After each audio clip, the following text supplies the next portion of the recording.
Среда, 15 март, кратки вести во 12 часот.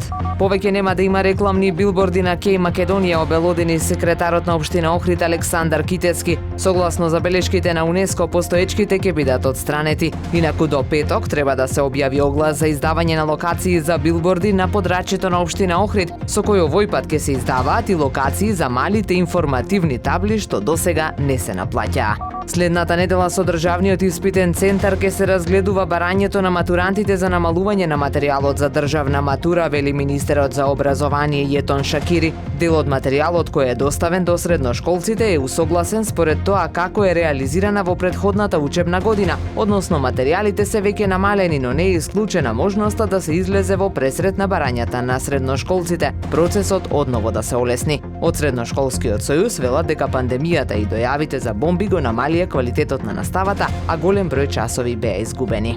Во месец јануари годинава во Охрид биле издадени 52 одобренија за градба, објави Државниот завод за статистика. Од нив на 21 инвеститор е физичко лице, а на 31 правен субјект. Предвидена е градба на 68 станови со вкупна корисна површина од 5100 метри квадратни. Во анализираниот период во општините Струга и Дебрца не се издадени одобренија за градба. На ниво на Македонија во јануари годинава издадени се 390 одобренија за градење.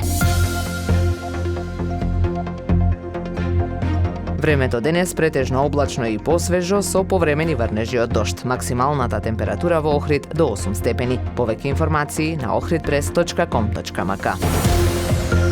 Уредник и водител на вестите Даниела Спасик. Технички реализатор Реджеп Селман.